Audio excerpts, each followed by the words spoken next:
Pensando en Voz Alta, conversación espontánea en la que se analizan los temas de actualidad, abordados bajo la perspectiva de Alfredo Mena Lagos. Pensando en Voz Alta. Buenos días, bienvenidos a Pensando en Voz Alta. Hoy tengo el gran gusto de tener con nosotros a Juan Valiente. Él es candidato a diputado por la Libertad, por el partido Arena, y quien a mí en lo personal me ha causado muy buena impresión desde que lo leía en los periódicos.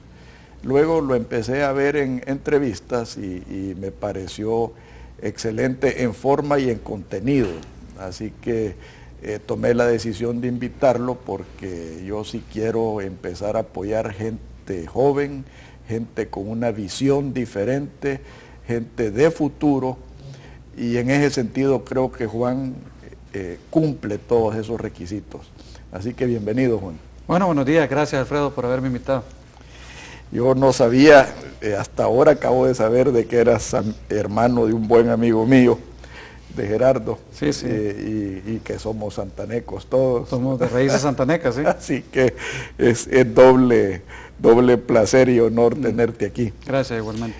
Juan, me causó muy buena impresión un programa que tú hiciste a donde hablaste de el populismo que ha permeado la política.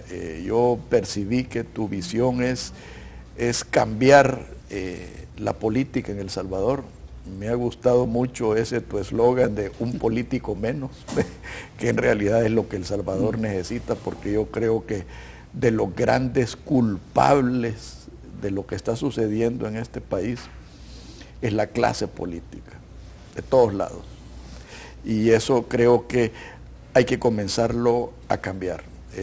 A mí me ha gustado mucho la apertura a medias que ha tenido Arena y que ha incorporado gente como tú, como Gerardo Barón, que es gente que yo creo que sí le va a dar un nuevo giro a la política. Dime, ¿cómo comienza tu gestión como candidato? Bueno, realmente empieza desde hace muchos años, porque yo siempre he tenido un interés muy particular en el país y el futuro del país. Recuerdo que ya por los años 95, en una sesión de planeamiento estratégico con todos los jefes, directores, gerentes de una empresa, incluyendo el presidente, nos pidieron que pusiéramos cuáles eran las 3 prioridades de nuestra vida. Me sorprendió, pero no me dejó de establecer un rumbo cuando únicamente otra persona y yo incluimos al país como una de las prioridades que teníamos en nuestra vida. Entonces yo siempre he estado como muy preocupado por el país, por su gente. Eso me ha llevado a involucrarme en organizaciones de servicio y he participado durante muchos años en organizaciones de servicio. Pero llega un momento en que uno se da cuenta que siempre es bueno lo que se hace en organizaciones de servicio, pero el impacto es quizás una persona, una familia, y el país necesita mucho más que ello. Y pues, venimos hablando con mi esposa, porque esto es un tema obviamente familiar. Venimos hablando con mi esposa desde hace años de este tema y el último año quizás decidimos que era un momento de hacer algo más, de dejar un poco la comodidad de la casa y de tratar de cambiar desde dentro y contribuir desde dentro. Pero como no lo puede hacer uno como si fuera uno más, uno del montón, entonces era importante diferenciar por qué alguien como yo, que tenía más de 25 años de trabajar en empresas, de colaborar en organizaciones de servicio, había decidido darle paso a la política. Y ahí surgió un poco el eslogan un político menos, porque realmente la mayoría de salvadoreños, si le preguntara a uno qué piensan de los políticos, hablan muy mal de los políticos. Bueno, es un epíteto merecido, ¿verdad? Porque hay que contar con los dedos de la mano. Hay algunas personas muy valiosas. Correcto. Pero no, ciertamente es responsabilidad de la clase política. No, y sabes otra cosa, que perdona que te interrumpa, el espíritu de manada. Yo encuentro, por lo menos a los amigos que tengo adentro de Arena y adentro tal vez de algunos otros partidos, que como personas son buenos, pero cuando están en la manada y se someten a las directrices de los dueños de los partidos, cambian totalmente. Algunos inclusive hasta votan en contra de sus mismos principios y sus mismas creencias. O sea, son pocos los diputados, y a mí me consta que Rodrigo Ávila ha sido uno de ellos, que ha votado en contra de las directrices del partido. Yo en tu perfil te veo de esa manera. Bueno, yo creo que primero hay que tratar a nivel de la fracción de convencerlos. Correcto. ¿Por qué votar? Yo creo que todas las votaciones tienen que medirse en base a lo que contribuyan a los ciudadanos. Normalmente hay conflictos, porque una misma decisión puede favorecer los intereses de algunos y desfavorecer los intereses de otros. Es importante tratar de buscar siempre el bien común, no favorecer intereses particulares. El bien de la nación, el bien de la nación, como tú dijiste. Eso se logra a través de la discusión en la fracción. Ahora, si esa gestión no tiene éxito, pues ciertamente yo siempre votaré de acuerdo a mis valores y a mis principios, y espero que eso no cause ninguna extrañeza, así como no ha causado extrañeza los votos disidentes de Rodrigo Ávila o incluso de David Reyes, que recientemente votó en contra de seguir prorrogando la vigencia de los buses. O sea, si tuviéramos que andar nosotros en esos buses todos los días, 2, 3 veces, realmente es indigno de una persona, de cualquier persona.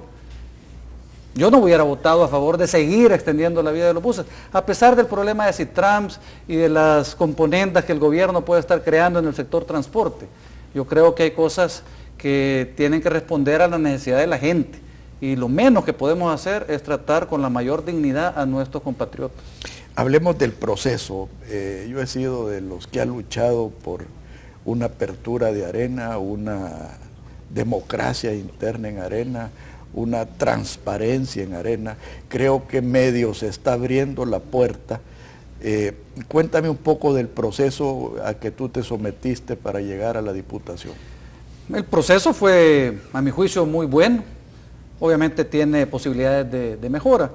Yo me inscribí, me afilié al partido a inicios de julio de este año, y me inscribí como precandidato para diputado de La Libertad. Eso me dio la oportunidad de acercarme a las estructuras durante un periodo aproximadamente de 5 o 6 semanas antes de llegar a las primarias, que eran con voto secreto, y gracias a Dios salí electo en la 10ª posición para el Departamento de La Libertad. ¿Qué cosas pueden mejorarse? Bueno, ciertamente el padrón que eligió en esta ocasión fue un padrón relativamente limitado. Eran 10.000 miembros de las estructuras, de la directiva municipal, departamental, de los sectores, los jefes de centro, los que habían estado involucrados en la defensa del voto en las primeras vueltas de las elecciones presidenciales. Esas 10.000 personas, 10.000 hermanos areneros, eligieron a los candidatos. Ahí salí yo y salimos muchos otros que nos habíamos inscrito afiliados por primera vez al partido. A mí una cosa que me molestó, y creo que es una de las deudas de Arena, es haber declarado a los diputados vigentes no sujetos a una elección interna. Eso me pareció a mí una hipocresía, y si son tan buenos, ¿por qué no someterse a la votación de sus hermanos areneros? Bueno, esa, por ejemplo, es una de las cosas que yo creo que debe mejorarse. Ciertamente yo hubiera esperado que los 10 candidatos, en el caso del Departamento de La Libertad, hubiéramos sido expuestos al voto de la estructura y que hubiéramos ganado los 10 mejores, los 10 más apreciados, los 10 que creían las estructuras, que éramos las mejores personas para representar al partido y para beneficiar al país. No fue así. Ahora, también tiene cierta explicación. Los diputados actuales ya se sometieron en el 2012 a una elección por rostro, y los ciudadanos les dieron cierta legitimidad popular, porque votaron sobre ellos y han sido elegidos. Yo esperaría que en las elecciones para el siguiente periodo, que sería el 2018, donde espero estar participando, si los ciudadanos así lo creen, pues que todos, incluyendo los diputados actuales, seamos expuestos a las elecciones primarias. Y además esperaría que no seamos solo 10.000 areneros, esperaría que seamos 40.000, 50.000, 100.000 afiliados los que elijamos a quienes queremos de gobernantes. Tu campaña, Juan, ¿en qué piensas basar tu campaña? Ya vi el inicio de que un político menos. Pero, ¿qué profundidad le darías a eso? Bueno, al inicio lo que hemos empezado es a promover una idea a la que creemos que le ha llegado la hora y decidimos hacerlo antes de iniciar la campaña porque creemos que es necesario calentar el ambiente, porque un político menos podemos ser todos. Es una invitación a los que ahorita estamos entrando a política, a los que ya han estado en política, a no ser de los políticos que la gente no quiere, a no ser de los políticos que la gente detesta. Entonces era necesario como darle tiempo de maduración a esa idea. Y por eso empezamos con esa idea antes. La campaña la vamos a iniciar obviamente en el mes de enero cuando corresponde y ahí empezamos obviamente a cambiar un poco el posicionamiento y vamos a lanzar ya propuestas más concretas de lo que vamos a hacer. Ciertamente lo que más me apasiona a mí es la educación. Yo creo que una de las deudas grandes que tenemos como país con nuestra gente es la educación. Porque cuando no le damos una educación de calidad a todos nuestros compatriotas, los estamos condenando a trabajos de salario mínimo y realmente lo que deberíamos aspirar todos es a que podamos ser una mano de obra calificada, que todos podamos crecer al tope de nuestras potencialidades, pero para eso necesitamos un mejor sistema educativo. Desde hace años, estudios, analistas han determinado que se necesita una inversión de al menos 6% sobre el PIB para tener un impacto adecuado en unos 15, 20 años. Pero tú lo has dicho, una inversión del 6%. Ah, por supuesto. No un gasto del 6%. Sí, no. Y aquí te voy a recomendar que bajes de YouTube una entrevista que yo tuve creo que hace 2 semanas con Oscar Picardo, que es uno de los expertos Oscar, sí, por supuesto, en educación. Y a mí porque yo también soy apasionado por la educación. En esa entrevista a mí me pareció particularmente buena porque hablamos de las estructuras que pervierten el sistema educativo. Y yo creo que el reformar el sistema educativo no solo es de forma, sino que de fondo. Y buscarle soluciones, digamos, que han dado muy buen resultado, como en Chile, con los vouchers. Están las posibilidades de los charter schools, escuelas charter, que ha dado muy buen resultado en los Estados Unidos, y romper ese estrangulamiento de la parte sindical de los, digamos, fundamentar también unas escuelas normales. No es posible que cualquier perico de los palotes se meta profesor porque no encuentra trabajo en otros lados. O sea, a eso me refería yo, a invertir en educación. Bueno, ciertamente, obviamente, hay que invertir en el sentido que hay que destinar esa plata para el sector. Y hay que hacer infraestructura, hay que hacer, obviamente, desarrollo profesional docente, hay que hacer actividades extracurriculares, hay que tener una visión integradora de la persona con deporte, arte, cultura. Pero habiendo dicho eso, ciertamente el tema del magisterio es un tema que hay que tocar. Yo esperaría que los líderes magisteriales se convirtieran en los principales aliados del cambio en el sistema. O sea, tenemos que dejar de tener un sistema educativo prisionero de condiciones que tal vez en los años 60, cuando había persecución de los maestros por temas políticos, era necesario tener esos candados. Pero ciertamente ahora yo creo que no son necesarios. Fíjate que en los años 60, que yo estaba en el externado al principio, y que quizás una de las mejores cosas que mi papá me dio fue enviarme a estudiar a los Estados Unidos a los 12 años, en el año 65. Había meritocracia. O sea, yo me recuerdo que uno admiraba a los profesores. Me recuerdo que el profesor, entre más difícil le ponía las cosas a uno más agradecía.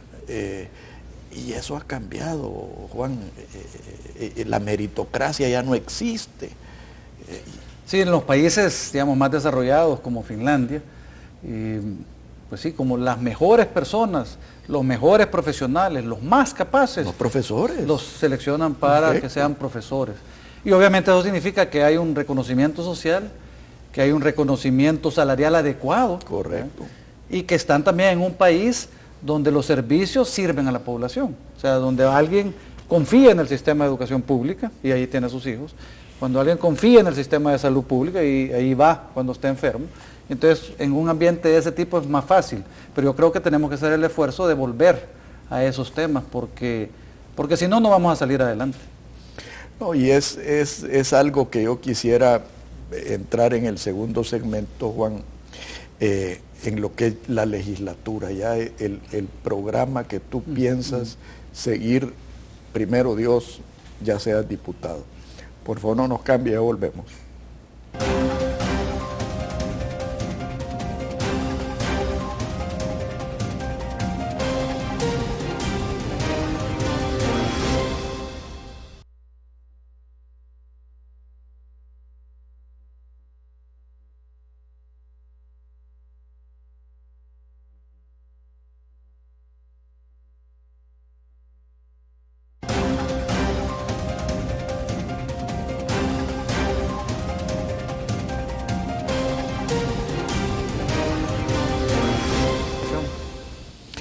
Juan, tu programa legislativo, me gustaría que empezáramos por lo más peligroso que veo yo en este momento, que es el déficit fiscal. Creo que la situación económica del país está entrando en un círculo vicioso debido a que, como ya afortunadamente no tenemos el instrumento monetario, hoy queda únicamente el instrumento fiscal. El problema es que lo fiscal, o por lo menos las soluciones fiscales, muchos políticos lo ven únicamente bajo el sentido de la recaudación, pero nunca atacan el problema del gasto. Y creo yo que es el comienzo de la solución. Me gustaría conocer tu visión al respecto, Juan. Bueno, ciertamente desde la Asamblea hay algunas cosas que se pueden hacer en ese tema y nuestra responsabilidad por aprobar el presupuesto de la Nación es una forma de incidir en ese tema. Ciertamente no podemos permanecer eternamente con esta situación. El presupuesto está equilibrado. Lo que sucede con el presupuesto es que normalmente o esconden maliciosamente algunos gastos o sobreestiman maliciosamente algunos ingresos. Y entonces enfrenta a la Asamblea una dificultad para realmente meterle el diente a este tema, y yo creo que una ley de responsabilidad fiscal será necesaria aprobarla. Por ejemplo, ya para el presupuesto del 2014, ya nos dijeron que faltan 250 millones de dólares que no entraron como se esperaba. Es que esa es la diferencia entre tener un proceso fiscal balanceado y tenerlo financiado. Que son dos cosas diferentes. Pues sí, también. Pero el tema es realmente grave. Nosotros hemos estado incrementando el tema de déficit fiscal de una manera preocupante. En los últimos 6, 7 años los gastos se han incrementado consistentemente alrededor de 18, 20% todos los años. Llevamos en ese periodo cerca de 1.200, 1.300 millones más de gasto. Los ingresos han estado cerca de esa cantidad, lo que quiere decir que este gobierno y el gobierno anterior han tenido a su disposición una gran cantidad de plata y no se sabe en qué la han gastado, la han botado. Si uno ve a veces algunas de las decisiones que toman en el Ejecutivo, se pierden oportunidades valiosas. Por ejemplo, tenemos subsidio a la energía eléctrica con el cual gastamos anualmente cerca de 200 millones de dólares. Con 200 millones de dólares hubiéramos podido hacer no sé cuántas presas en estos 5 o 6 años. Yo recuerdo un poco con tristeza cuando mi padre allá por los años 70 me contaba cómo en CEL tenían todo previsto, teníamos una distribución de la generación de energía eléctrica diferente, con mucho de recurso natural de las hidroeléctricas, y desde el 80 para acá hemos perdido el rumbo. Tenemos ya 35 años casi, y con una situación donde nos obliga a tener un subsidio que nos está debilitando el presupuesto. Entonces yo siento que hay muchos temas que tenemos que atacar. Lo primero que yo he propuesto es decir, hay que buscar la forma de regular como la racionalidad del gasto. O sea, y en eso, por ejemplo, uso de ejemplo a veces el tema de los viajes legislativos. Yo ciertamente puedo creer que habrá algunos viajes que sean necesarios, habrá algún tema que hay que realmente tratar fuera de aquí, ¿Habrá algo tal vez que aprender fuera de aquí? Sí. No estoy seguro que sea necesario que siempre tenga que ir uno de cada partido, porque si no, vaya a ser. Ciertamente no estoy de acuerdo en esos viajes inventados, primero a España y ahora a Australia, o sea, eso tampoco. Ni en primera clase. Pues sí, ciertamente no. Entonces, pero la lógica mía es la siguiente, es decir, miren, o sea, aunque se justifique, cuando usted ve a la población y ve niños que siguen desnutridos, que nos están muriendo los niños, que no hay medicinas en los hospitales, o sea, yo no tengo corazón para seguir aprobando esos viajes. Y escuelas sin techo. Y escuelas sin techo, o sea, tenemos que cambiar algo. Radiopatrullas sin gasolina. Cambiar algo en nuestra mentalidad de forma que racionalicemos el gasto y lo invirtamos donde es importante. Y luego yo creo que también hay que definir prioridades, porque como país de renta media, pues no podemos hacer todo. Yo digo que lo que tenemos que hacer es educación y salud y seguridad. Esas son las 3 prioridades. Todo lo demás debe pasar a segundo plano. Es que la reunión tal era para que los de Corea del Norte y tenemos que estar en la jugada de las relaciones internacionales y no nos podemos aislar. No importa. Nuestras prioridades son educación, salud y seguridad. Si hay que sacar adelante a la gente. Cuando nuestros ciudadanos estén graduados, sean profesionales, tengan sistema de salud eficiente, bueno, entonces podemos poner a discutirnos otras cosas. Pero ahorita no tiene mucho sentido. Entonces yo sí creo que aún con el presupuesto que tenemos, con las limitaciones que tenemos, hay mucho que se puede hacer. Ahora, yo el próximo tema que quería tocar contigo, Juan, es la competitividad. Porque para mí una sociedad que no es competitiva no tiene futuro. Y competitividad necesariamente pasa por una sociedad educada, por una sociedad saludable, pero también pasa por la competitividad económica. Y para mí una de las grandes deudas de Arena son los privilegios que vende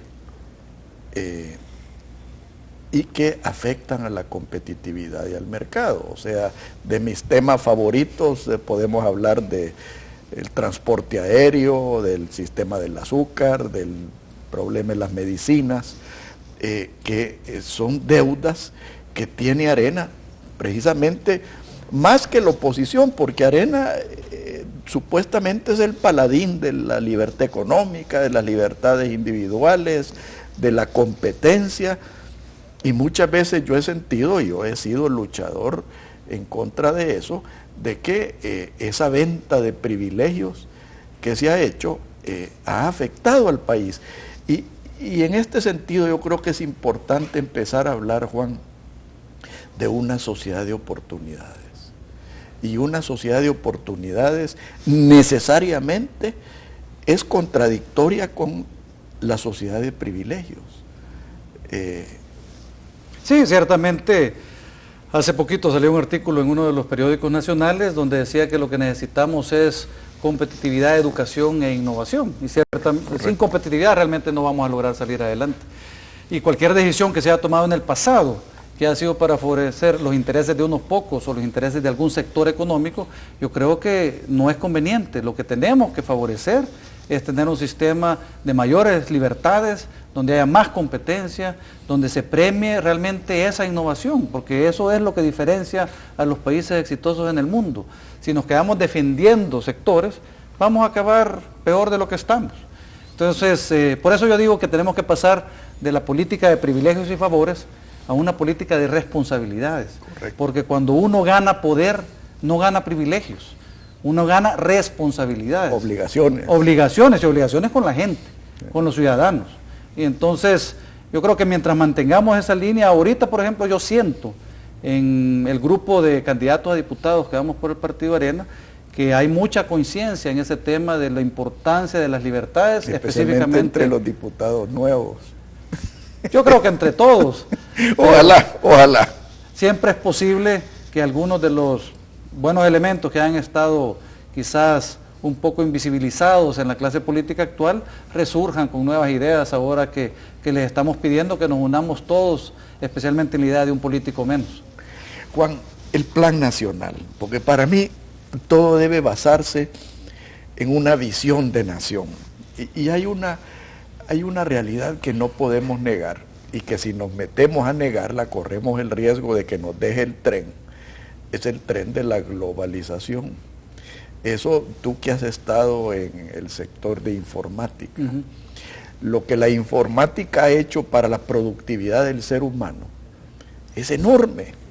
Entonces, ese es un ejemplo de cómo El Salvador puede montarse en ese tren. Pero tenés que montarte en ese tren con una visión. ¿Cuál es tu visión de nación, Juan? Bueno, básicamente yo sí creo que en esos temas hay dos elementos importantes. Uno es que no podemos salir solos, aislados en Centroamérica. Yo creo que tenemos que ser mucho más efectivos en buscar la forma de cómo podemos trabajar como región, porque de hecho lo puse hace algunas semanas, lo puse en mi perfil de Facebook para obtener un poco de retroalimentación de la gente, y es algo que no termina de sonar, y normalmente la gente le dice eso no es tan importante, pero yo creo que sí es importante, que si dejamos de lado el tema de la integración, tenemos que convertirnos en una región muy parecida a la Unión Europea. Fíjate que esa es la ventaja de platicar con gente inteligente. Tú te me adelantaste al próximo punto que quería tocar, que es la regionalización. Yo siempre he sido gran amigo de la integración centroamericana, y parte de la venta de favores que se ha hecho y venta de privilegios es precisamente entorpecer la regionalización. Empezar por el costo de los tiquetes aéreos, ¿verdad? Que te cueste $700 un vuelo de 20 minutos a Guatemala, ¿verdad? Luego las políticas equivocadas, especialmente estos últimos dos gobiernos, echando al traste el CA4 y entorpeciendo el intercambio de personas y de mercaderías. Estamos en la apertura regional económica. Tú ves el ejemplo de Nicaragua, que en ciertas cosas es un ejemplo. Ves a los ingenios de Guatemala invirtiendo en Nicaragua. Aquí eso no lo podés ver, ¿verdad? Entonces son cosas que hay que ir más allá del discurso, Juan. Sí. O sea, hay que ir, y por eso te pregunto yo por programas específicos, porque la clase política tiene esa característica de saber empañar las cosas y no entrarle a reformas específicas. Sí, ciertamente, eso es uno de los temas que hay que buscar soluciones y propuestas muy concretas. Me apasiona, por ejemplo, que tengamos candidatos interesantes para el Parlacen, como un joven, Fernando Bautista, que va por el Partido Arena, y que creo que tiene muy buenas ideas y muy buen interés. El día de ayer escribió un artículo sobre la importancia de recuperar la región centroamericana, porque lo que tuvimos en los años 50, terminamos perdiéndolo, pero yo creo que debemos empezar mínimamente por reactivar el CA4, por permitir el libre tránsito de personas en esa región, y de por lo menos, mercaderías, y de bienes. la integración fiscal, o sea, el arancel común, o sea, no podemos seguir. Y el segundo paso es cómo meterle dientes a la creación del mismo Parlacen, porque ahorita muchas iniciativas quedan engavetadas en casa presidencial de cada uno de los países y no terminan siendo acciones concretas. Necesitamos darle más dientes al Parlacen para que realmente podamos tener efectividad en un corto plazo. Fíjate que yo en ese sentido he sido abogado por una reforma profunda en lo que es el concepto del Parlacen. Una de las grandes quejas que hacen los diputados centroamericanos es que nadie les hace caso y que los ignoran. Otra gran queja es la gastadera de plata. Yo he sido amigo de que el Parlacen sea compuesto por las directivas de cada parlamento centroamericano. De esa manera nadie los puede ignorar. Segundo, que se roten en la sede del Parlacen para evitar los gastos. Tercero, generar una responsabilidad de los diputados con sus electores. Vaya, yo no sé si a ti te pasa, pero yo cuando voto por un diputado centroamericano, como que si estoy votando por un marciano, pues, porque no lo voy a volver a ver, pues, y depende de la calidad de la persona, y han habido gente de calidad en el Parlamento Centroamericano, que sí se mantienen cerca de sus votantes. Otra cosa, la perversión de que el presidente saliente es automáticamente miembro. O sea, eso es perverso, Juan. Son cosas que yo creo que se deben empezar a hablar en la próxima legislatura. Duela a quien le duela. Sí, yo creo que los ciudadanos están demandando que el Parlacen ya no exista. O exista de diferente manera. Los ciudadanos en general piden no más Parlacen, no queremos gastar el dinero, es un desperdicio. Yo he sido resistente a la idea de decirles que sí, trato de trasladar la idea de lo importante que es el tema de la Unión Centroamericana. Sin embargo, tu idea me parece fascinante. Ciertamente nos ahorramos el salario de 20 diputados del Parlacen y tenemos vía las juntas directivas de los parlamentos de cada país, pues un Parlacen mucho más sólido, mucho más fuerte, de diputados que tienen responsabilidad local y que por su posición local pueden tener un prestigio regional y pueden tratar de asegurar que las agendas se ejecuten. O sea que eso sería muy interesante, realmente buscar una reforma que se haga en ese sentido. Mira, yo te voy a contar una anécdota. Un amigo mío que era diputado de Parlacen, no por Arena, sino que por otro partido, en un programa me escuchó decir lo que te acabo de decir, güey. Y como a los 3 días me encontré con él en un cóctel y me dice, Alfredito, no hables así, por favor. Me decía que yo de esto vivo. Imagínate qué trágico. Pues sí, ese es el tema, que nosotros, por eso es que uno tiene que pensar que cuando llega a la asamblea llega por 3 años. O sea, yo realmente no quiero vivir de la política. Pues, y a veces los ciudadanos, quizás malintencionados, le dicen a uno que tiene que regalar su salario. Yo lo que estoy dispuesto es a devengar mi salario. Claro, correcto. Y yo lo que les he dicho es que he renunciado a mejores condiciones para dedicar estos 3 años a la Asamblea Legislativa. Y tu sacrificio, y ojalá que no sea el caso, porque yo sufrí eso, el sacrificio no es económico si las cosas las haces correctamente bien. El sacrificio también es familiar. Ah, por supuesto. O sea, uno descuida a la familia, no solo descuida a las empresas, si las cosas las querés hacer correctamente. Ahora, en ese sentido, me gustaría que en el próximo segmento, Juan, hablemos de reformas estructurales. O sea, yo siempre he sido creyente de que el ser humano va a seguir siendo ser humano. Y que la única manera de corregir ciertos vicios es haciéndolo vía reforma estructural. Por favor, no nos cambie, ya volvemos.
Juan, yo creo que una de las reformas más importantes es la reforma política.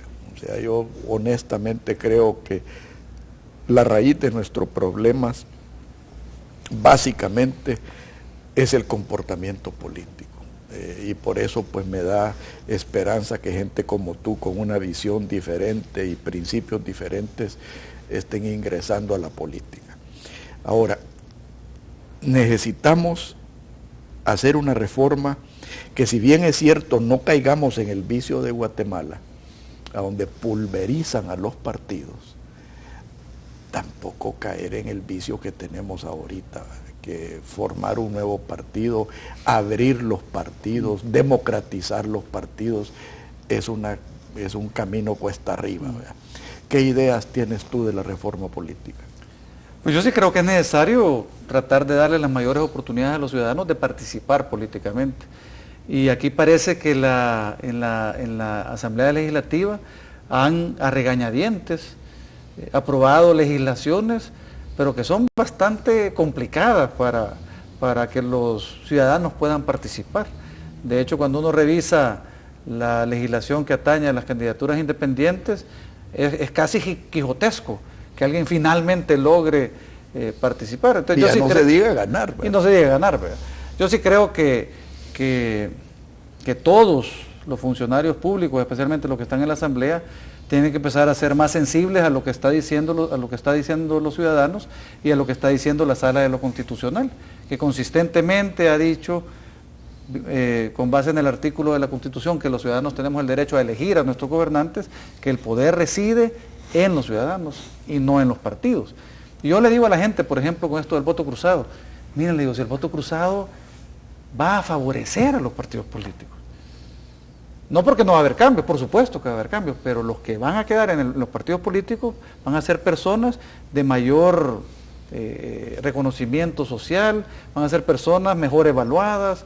Entonces, al final, el partido, después de este proceso, va a quedar más consolidado, con mejores elementos, y eso es mejor para el país.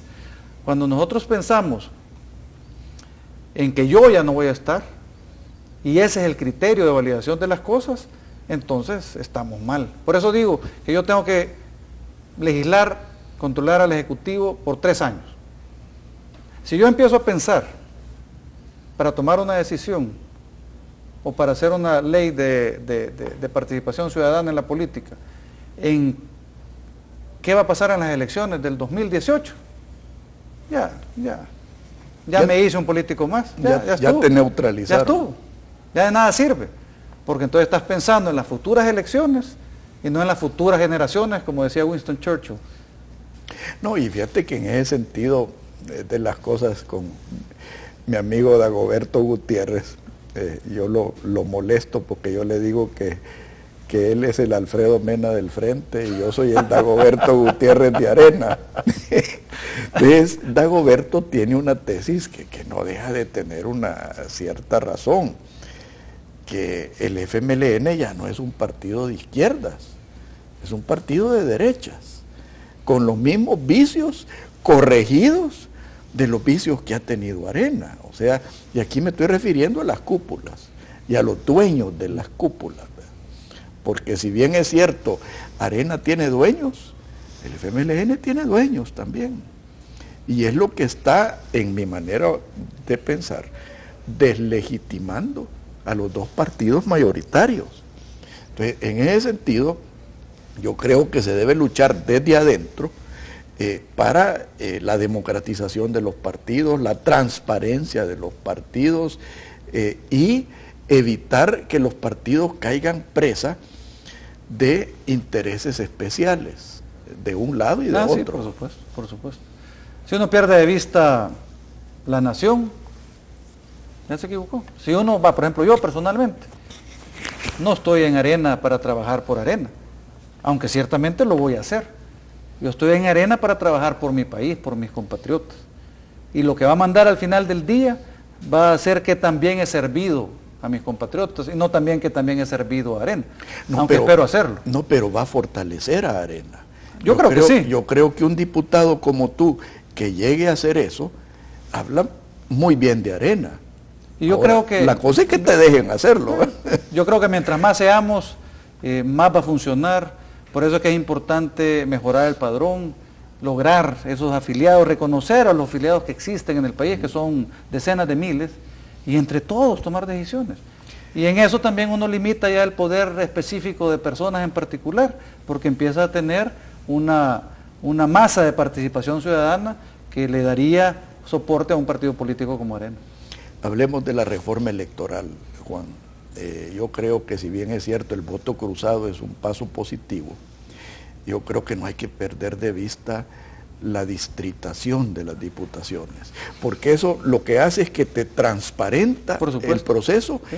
Acerca el votante al votado y hace de la política una gestión mucho más transparente y efectiva. Ojalá que pudiéramos hacerlo, requerirá alguna modificación constitucional posiblemente pero es necesario.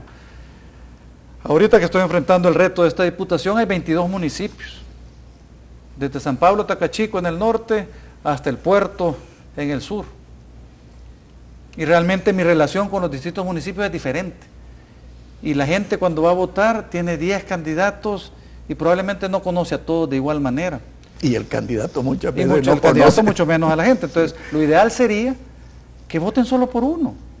O sea, y además ahí nos quitamos todos los líos de que el voto cruzado, la complicación de voto. No, va a haber uno de Arena, uno del Frente, uno del PDC, uno del PCL. O el independiente. O lo que sea, o un independiente, o varios independientes. Este es un distrito donde se elige un diputado para la Asamblea Legislativa.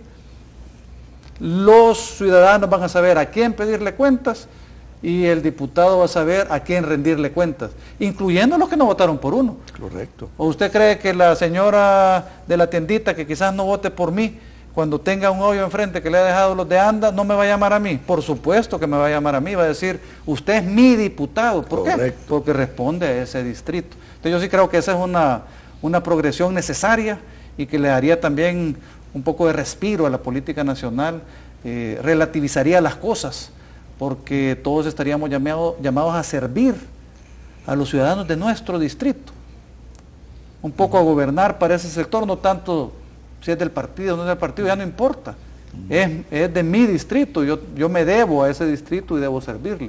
Y vamos a tener mejores políticos y mejores funcionarios. Pasemos al plano municipal. A mí me duele, porque yo he sido gran amigo de la descentralización desde que estuve en el gobierno, pero me duele ver ciertos municipios y ciertos alcaldes en el negocio de extorsionar a los contribuyentes y a vivir de las alcaldías. A mí me parece necesario y conveniente esto de los consejos municipales plurales. Me molestó de sobremanera inicialmente la postura de algunos en Arena de oponerse a eso. Veo que también en el Frente existe ese fenómeno, pero yo creo que hay que superar eso, Juan. Es también parte de la... Lo que yo he propuesto, aunque tiene sus riesgos, es que sí tenemos que buscar la forma de fortalecer las finanzas de los municipios. Mucho de lo que se puede lograr a través del 6% de inversión en educación tiene que canalizarse a través de los municipios. Ciertamente los temas de educación inicial, los centros de desarrollo infantil, podrían funcionar en el marco de los municipios y podríamos aumentar el FODES de forma que haya más recursos precisamente para eso. Lo que sucede es que la organización administrativa de muchas alcaldías, de muchas municipalidades, deja mucho que desear. Tenemos que trabajar en el fortalecimiento del andamiaje, digamos, de las municipalidades para que esto pueda funcionar. Puede ser que una alternativa sea reconsiderar el tema de los municipios, de forma que tengamos 3 municipios más grandes, correcto, pero con una sola cabeza que tenga más potencialidades de administrar adecuadamente el territorio. Y una participación más amplia y una participación más amplia y más transparente, por supuesto. Pasemos a la infraestructura, que es de mis temas favoritos. Mi papá siempre me decía que las carreteras y las calles eran las arterias y las venas de un país. O sea, una persona con arterias y venas tapadas es una receta para el infarto. Así es. Y yo creo que a eso estamos llegando. Aunque han habido ejemplos de buenas obras, ¿verdad? Creo que la Diego de Holguín ha sido una buena obra. Ojalá se cumplan los pasos a desnivel que están proyectando. Ahora, me preocupa a mí la falta de visión. Y te voy a poner un ejemplo. El Fomilenio 1, la carretera longitudinal del norte. Una carretera preciosa, pero que nadie lo ocupa. O sea, ¿para qué? Entonces, mi gran temor es que Fomilenio 2 replique los errores del Fomilenio 1. Y en ese sentido, yo creo que en lugar de andar buscando privilegios sectoriales, deberíamos de estar hablando de corredores viales para el comercio, para el turismo. Debiéramos estar hablando de la reactivación del ferrocarril, debiéramos estar hablando de una visión integradora de Centroamérica. Yo creo que Honduras tiene cosas que nosotros no tenemos y viceversa. Lo mismo nos sucede con Nicaragua, ya no se diga con Guatemala. Entonces, todo eso es parte de generar una visión y un proyecto de nación. Pues sí, yo realmente creo que con Fomilenio 2 hay más posibilidades de hacerlo mejor. Ciertamente cuando uno ve el resultado de Fomilenio 1, pues logró interconexión, pero la falta de presencia del Estado en el desarrollo integral de la zona ha terminado no pudiendo aprovechar esa inversión que se hizo en el norte del país. Fomilenio 2 quizás como está en las costas y es un área más desarrollada del país, yo esperaría que sí se logren aprovechar las sinergias que van a haber entre los distintos sectores beneficiados, el sector turismo. He escuchado de varios proyectos, por lo menos yo conozco 3 proyectos bastante avanzados que se van a hacer alrededor de las costas, unos en Oriente, otros aquí en La Libertad. O sea que yo no veo con tanta negatividad eso, pero ciertamente el tema al final es un poco tema de visión y falta de integración con la región. Tenemos que seguir pensando en que somos parte de una región. Si nos vamos a nuestras raíces, nosotros celebramos nuestra independencia el 15 de septiembre de 1821. Y cuando uno le pregunta al gran historiador Pedro Escalante, le dice, mire, en 1821 no existía El Salvador. Y entonces no nos damos cuenta que realmente hemos sido siempre una sola región, hemos sido la República Centroamericana, y en algún momento nos perdimos. Yo creo que tenemos que recuperar esa visión integradora, especialmente en el tema de la inversión en infraestructura, interconexiones. En lo eléctrico vamos más avanzados, pero en temas de turismo estamos un poquito desintegrados, en temas todavía de carreteras, creo que no hemos hallado la solución adecuada. Pero fíjate que en el tema eléctrico, yo creo que tu papá va a saber lo que yo estoy hablando.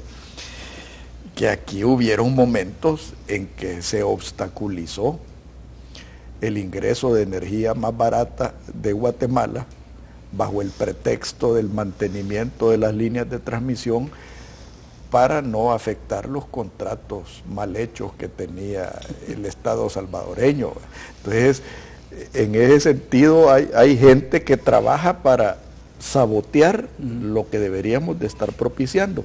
Pero fíjate que a mí una de las cosas que más me preocupa, y han nombrado a mi querido primo Pedro Escalante, No sabía que era. El Escalante Mena, aunque él se pone Escalante Arce, ¿verdad? Pero creo que es un nombre artístico. Pero una de las cosas que a mí más me preocupa es lo que decía Santayana: el que no conoce de historia está condenado a repetirla. Y en ese sentido yo he escuchado gente de gobierno o de autónomas hablando del Fomilenio 2, de que se construya un hotel en el Tamarindo y por parte del Estado. Entonces cuando yo lo increpé y le dije, mira, Leo, a ti se te ha olvidado el hotel de montaña. Le dije, ¿a dónde está el hotel de montaña? Estás poniendo la carreta delante de los bueyes. Entonces, ese tipo de cosas que son los populismos con que hablamos con Gloria Álvarez la semana pasada, que le hacen un tremendo daño al país, no solo por el desperdicio de recursos escasos que tenemos, sino que te hace perder el tiempo, te hace perder la visión, la ruta. Cuando yo creo que, digamos, tú vas a tener una oportunidad, primero Dios, desde la Asamblea Legislativa, de inyectarle racionalidad al debate. Tú que eres un profesional de informática, que por definición tienes una mente ordenada y una mente disciplinada, cosa que en la clase política es muy difícil encontrarla. Y si le existe, se enturbia con el entorno. Entonces, es una tarea titánica la que tú vas a tener, Juan.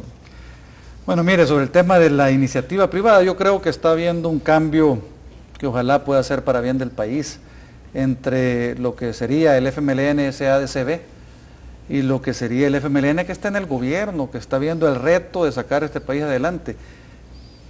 Están cayendo en la cuenta que con ideologías no vamos a sobrevivir. Y es necesario que haya esa alianza entre la iniciativa privada y lo público para salir adelante. Yo creo que muchos funcionarios ya en el gobierno, y especialmente en el contexto de Fomilenio 2, están pensando en cómo fomentar los proyectos público-privados, de forma que la iniciativa siempre la tengamos los privados, que los que hemos aprendido a desarrollar el sector privado, el sector económico, estemos trabajando en el marco de regulaciones claras, no de regulaciones que cambien en el momento por conveniencia, sino que en el marco de regulaciones claras que permitan realmente desarrollar el sector. Si no, va a pasar lo del Cerro Verde, como bien dijiste, que ahí está tirado. Yo me acuerdo todavía haberlo disfrutado algún par de veces más joven, pero ahora nos quedamos con las ganas porque es un activo del Estado que no está siendo aprovechado, que debería ya haberse colocado. Bueno, tenemos el puerto de la Unión. O sea, si el Estado se pone a querer administrar y operar las cosas, finalmente lo que sucede es lo que hemos visto con suficiente claridad en el país. No, y fíjate que el Cerro Verde, el hotel de montaña, es un ejemplo tan claro de la tragedia de este país. Primero, un hotel que no se puede accesar fácilmente por una infraestructura vial totalmente deteriorada. Ajá. No se puede accesar con facilidad por el riesgo de la seguridad. No se puede accesar o desarrollar, mejor dicho, por las contradicciones del turismo en este país. ¿Cómo vas a desarrollar un país turísticamente si tenés las tarifas aéreas más altas de Centroamérica? Si no tenés los suficientes vuelos o la suficiente competencia. ¿Cómo podés generar tráfico turístico con los cuellos de botella que se han convertido las aduanas terrestres? ¿Cómo podés desarrollar el sector turístico con una complicidad de las autoridades para que no se desarrolle con tal de favorecer a ciertos sectores? Entonces, para mí no solo es importante desarrollar una buena política y una buena visión, sino que desarrollar consecuencia, que seamos consecuentes con lo que verdaderamente creemos. Si Arena es el partido de las libertades, si Arena es el partido de las oportunidades, seamos consecuentes con esa visión. Bueno, así será, especialmente cuando lleguemos los nuevos a la Asamblea Legislativa, que nos vamos a apoyar en la gente buena que tiene el partido y que ha tenido el partido durante los últimos años ahí, y creo que podemos hacer las cosas de una manera diferente. Pues en ese sentido, Juan, cuenta con mi humilde colaboración. Yo siento esperanza de que El Salvador tiene futuro cuando hay gente como tú en la política. Mi papá siempre tenía, no sé si merecidamente o no, cierto desprecio por la política, y yo creo que a él no le hubiera gustado verme inmerso en esto. Siempre me decía, estos pueblos están condenados, me decía. Y yo siempre le decía, pero si usted está condenando al pueblo, me está condenando a mí. Y siempre me contestaba, entonces luche para cambiarlo, me decía, porque así como están condenados. Sí, yo creo que parte de mi interés es precisamente eso, darle un ejemplo a los jóvenes, porque yo en 3 años, en 6 años, esperaría que sean otros los candidatos y que sean otros los diputados que el país tenga, porque el país necesita ese cambio generacional. Pero ahorita lo que estamos viendo es que los jóvenes solo piensan, por lo menos 50% de los jóvenes o más, en irse del país. Y entonces parte de mi interés fue decir, no, miren, si El Salvador lo merece, ustedes deberían aspirar a quedarse en El Salvador. Pero sentí que era necesario dar mi contribución precisamente para hacer realidad ese sueño que muchos jóvenes pueden tener de querer quedarse en su país. No, y fíjate que la emigración tiene una correlación directa con una sociedad de oportunidades.